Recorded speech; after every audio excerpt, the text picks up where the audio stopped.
ஒன்றிய அரசு கண்டுகொள்ளவில்லை என்றாலும் படகுகளை பறிமுதல் செய்தால் அதற்கு உரிய நிவாரணத் தொகையை உயர்த்தி கொடுத்திருக்கிறது.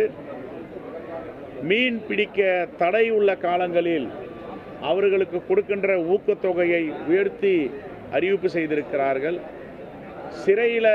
இலங்கையில் சிறைபிடித்து தமிழ்நாட்டு மீனவர்களை கொடுமைப்படுத்தும் பொழுது அந்த குடும்பங்களுக்கு நிவாரணத் தொகையை உயர்த்தி இருக்கிறார்கள்.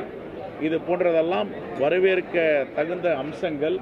தமிழ்நாட்டு மக்களின் நீண்ட நெடிய பல்வேறு கோரிக்கைகள் நிறைவேற்றப்பட்டிருக்கிறது. என்னுடைய பண்ருட்டி தொகுதியில் மாண்புமிகு முதலமைச்சர் அவர்களால் அறிவிக்கப்பட்ட கலை அறிவியல் கல்லூரியில் தொடங்கி பல்வேறு மாவட்டங்களுக்கு கலை அறிவியல் கல்லூரிகளும், அதுபோன்று இலங்கையில் வாழ்கின்ற எமது ஈழத்து உறவுகள் போரினால் பாதிக்கப்பட்டு இந்த மண்ணுக்கு வந்த மக்களுக்கு சுமார் 3000 வீடுகளை 200 கோடி ரூபாயில் கட்டித்தர வேண்டும் என்ற எனது கோரிக்கை ஏற்றுக்கொள்ளப்பட்டு இந்த நிதிநிலை அறிக்கையிலே அறிவிக்கப்பட்டிருக்கிறது.